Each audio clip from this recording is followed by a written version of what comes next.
We are here with a fresh new OnePlus 6 flagship phone, just launched here in the UK. I'm going to do a quick side-by-side with the Huawei P20 Pro, one of our favourite handsets from 2018 so far, to see which one might be best for you. So first of all, stick them side by side. You might struggle to notice any actual differences between the two. They both sport a screen that fills pretty much that entire front panel of the smartphone with a bit of notch action up top in order to help give that near bezel-less experience. Of course, in both cases, if you're not really a fan of the notch, you can just dive into the display settings and get rid of it if you want to. So at least you have that option if you're really not a fan.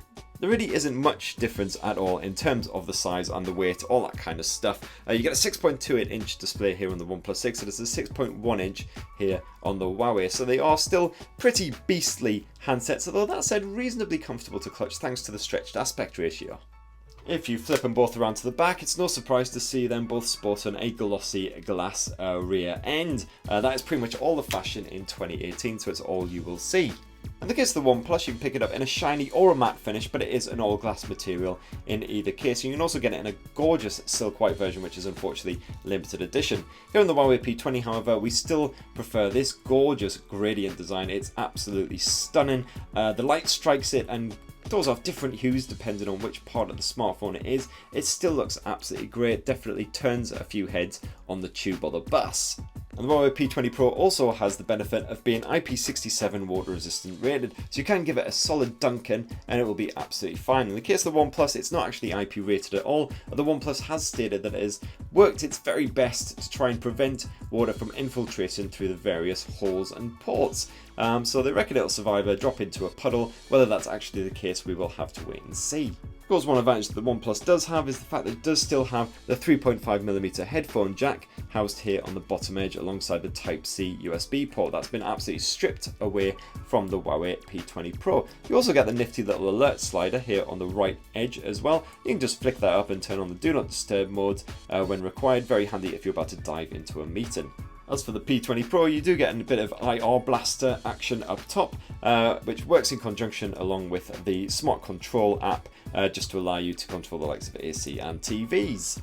And the fingerprint sensor is actually housed in different areas as well. It's here beneath the display in the case of the Huawei P20 Pro, whereas on the OnePlus it's actually housed around the back of the device. We prefer slightly the rear mounted positioning because it just falls naturally under your finger when you pick it up. That said, in both cases it is supremely nippy. A quick tap and you are straight into your desktops, as you can see there, no hanging around whatsoever. So very, very nippy, very responsive. And in both cases you get a form of facial recognition as well. Again, very, very nippy and impressively effective even in low light. Just tap the power button, it will recognise your mug and you're straight past the lock screen into the desktops. It's very, very effective indeed. As you can see, most times you don't even see the lock screen, it's that fast. And as I say, it even works well even in low light, which is particularly great as well.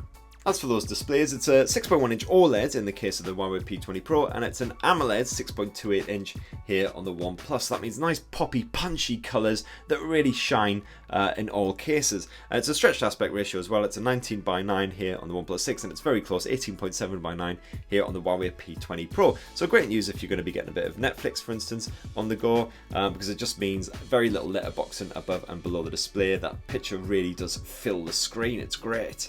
And in both cases nice and crisp as well. You get a full HD plus resolution, so it's 2244 by 1080 in the case of the P20 Pro, and it's 2280 by 1080 here on the OnePlus. So basically, in terms of pixels per inch, you're looking at basically identical image reproduction.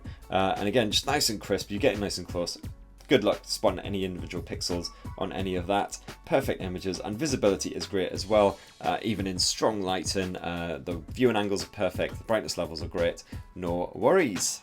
In terms of the software, you do get a nice bit of Android Oreo in both of these cases. So you're on the latest version, apart from, of course, the Android P beta, which you'll have to wait for Google to officially release that in order to jump on that one. But as you can see, 8.1.0 we are on. And of course, you've got an overlay in both cases as well, a Motion UI 8 in the case of the Huawei P20 Pro, and it's a bit of Oxygen OS in the case of the OnePlus 6. That just adds a few little bonus features on. So for instance, one-handed mode can be a bit tricky, one-handed use in either of these cases because they are quite beastly handsets despite the slender bezels. But what you can do on the OnePlus is just drag down that notifications bar from anywhere on the screen. In the case of the Huawei P20 Pro, you've got the one-handed mode, which is even better because then you can use your apps and everything in this shrunken form. Definitely handy. And you've got a whole host of gesture support and everything as well. You can actually ditch the navigation dock down below and use fingerprint sensor gestures in the case of the P20 Pro, or screen swipe gestures in the case of the OnePlus 6. And various other things as well, voice control and other gesture control too. As for the hardware, you get the latest Snapdragon 845 chipset here on the OnePlus 6, backed by the 6 or 8 gigs of RAM depending on which model you choose. And it's supremely nippy. There is absolutely no delay whatsoever. You tap an app, up it pops. The latest games play with a great frame rate, strong detail levels and everything. You still get a pretty slick response here on the P20 Pro as well. It's the Huawei's own Kirin 970 chipset, backed by 6GB of RAM in this case as well. There's no 8GB option, but 6 gigs is absolutely fine for a smartphone. You will not be struggling. Again, apps just load up the instant you tap them. Of course, if you are a bit of a benchmarking fan, we have run benchmark tests on both of these bad boys, and unsurprisingly, the OnePlus is the winner because that Snapdragon 845 is an absolute beast. But as you can see, any score over 200,000 is very, very solid indeed. So the Huawei will definitely, it should last you the length of a 2-year contract. We'd be very surprised if it starts to slow down or stutter before then. As for the storage, you get plenty packed away inside. You actually get a choice of 64 or 128GB here on the OnePlus, and there is also a 256GB configuration if you can find it as well. In the case of the Huawei P20 Pro, it's 128GB as standard. In neither case can you expand via micro SD, unfortunately.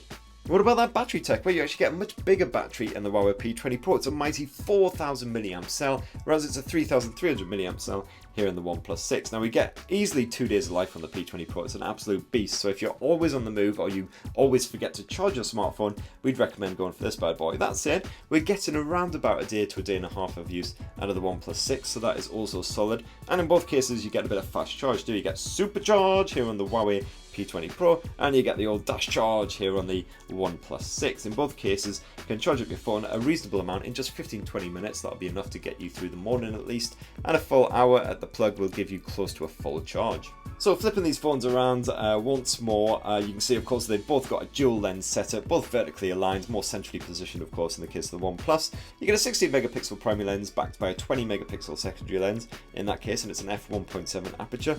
In the case of the Huawei P20 Pro, it's a slightly nuts, slightly bonkers 40 megapixel primary RGB lens backed by a 20 megapixel monochrome lens. So in terms of megapixel count, Huawei has definitely got it. That RGB lens is an f1.8 and the monochrome is an f1.6. Works really, really well in low light, quite stunning results. But then the OnePlus, with its large Sony sensors, also holds up admirably well as well. And of course you get a nice bit of OIS packed into the OnePlus as well. And as for the front-facing cameras as well, you get a 60 megapixel on the OnePlus and a 24 megapixel on the Huawei. Load up those camera apps and it's quite a different experience. Now you're obviously straight into your auto photo mode, so you can get snapping straight away. In the case of the Huawei P20 Pro, you've got quite a few different modes down here on the bottom to quickly switch between. You've only got a choice of a couple here on the OnePlus, but for instance you've got portrait mode. In both cases very effective. The Huawei P20 Pro is especially impressive though. Basically locks on your subject, adds a nice bokeh background effect. It just really helps them to stand out, just looks absolutely stunning.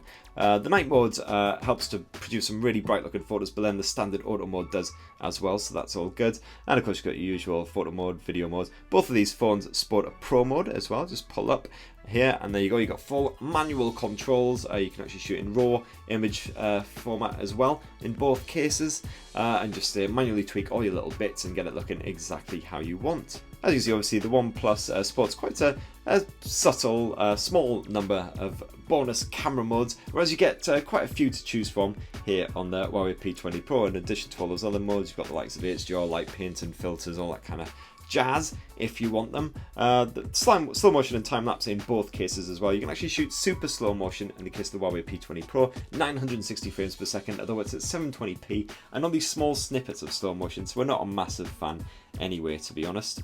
Whereas here on the OnePlus, you've got a choice of 1080p at 240 frames per second, otherwise 720p at 480 frames per second. So not quite as strong in the frames per second, but you can shoot up to 6 minutes of footage in that slow motion, so at least you've got that.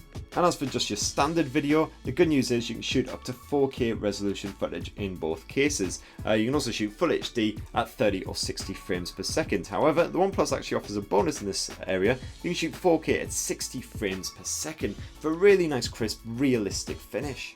And that in a nutshell is the Huawei P20 Pro versus the OnePlus 6. Just a general look at the specs, the features, things like that. As you can see, they both offer a very premium experience. We absolutely love both of these handsets so far. The P20 Pro is of course rocking a much bigger price tag than the OnePlus 6. So if value for money is your bag, then you might want to look at the OnePlus 6. However, the P20 Pro's cameras are absolutely stunning, and we do love the software experience on both of these handsets as well. So which one would you buy? That's the important question. Let us know in the comments below. And if you want to know more about the OnePlus 6 and its latest and greatest Android rivals, then just give us a ding on that notifications bell and hit that subscribe button. Cheers everyone!